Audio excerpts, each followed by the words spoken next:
seeing on behalf of David and Alex over there, and Max, who's already back to Germany. Our project is about text detection in memes from social networks. We work with the guys from Whirl Software, so thanks for your guidance.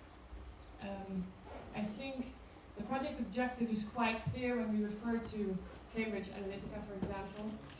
I think that a lot of us are expressing their opinions right now on social media, preferably using memes, obviously. So to allow us to detect the text from the memes and actually understand that text can be useful for all kinds of organizations. So this is what we try to do, right? So there's text in images, and we try to detect the place where it is, and then try to read it. So what are we working with? We have a lot of images. They're not only memes, they're also like screenshots from Twitter or like difficult screenshots that you see over there. We tried to work with all the data in the beginning, but we ended up manually selecting some memes because it was just too difficult for the model to detect in there. And as you know, pictures as input data is not really pictures, it's basically pixels, which are the big numbers right there. The captions that we had, we had supervised data because we had the captions of the original images, and it was mostly in English.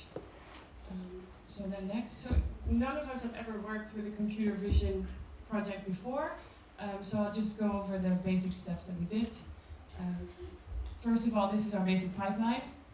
What we try to do is we input images, we detect bounding boxes of the places where the text should be, and then we try to detect the language and actually read the text, let's say. And to do that, you can use OpenCV. It's just an open source computer vision library, and you can easily use it in Python.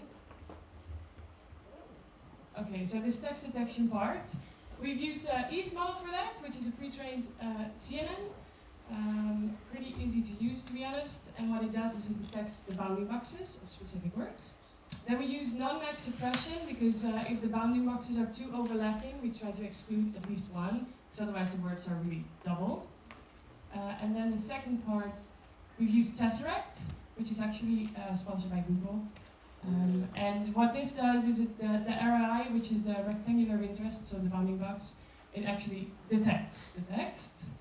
And this is called character recognition, optical character recognition.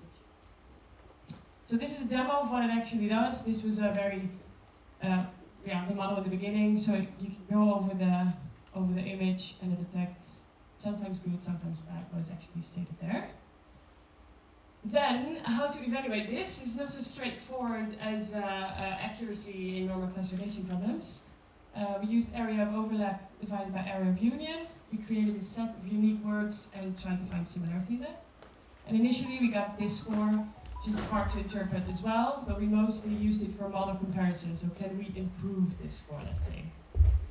We did that by some pre-processing steps. We applied Gaussian and bilateral filtering that basically reduces background noise, so you can do that in this part of the pipeline. This is shown here. It's a bit blurry, so it allows us to detect the text better.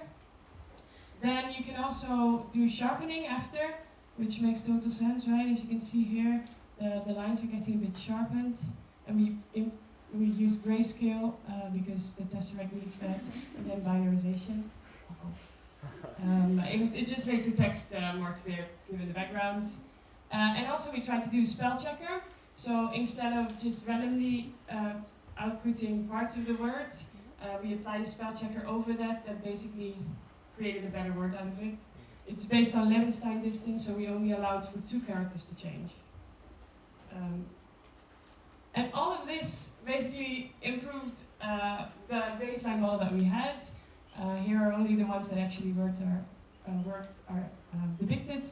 So the Gaussian filter worked really well in the beginning, and in combination with the sharpening and then the spell checker, we actually obtained a way better score than the baseline model. So, thank you.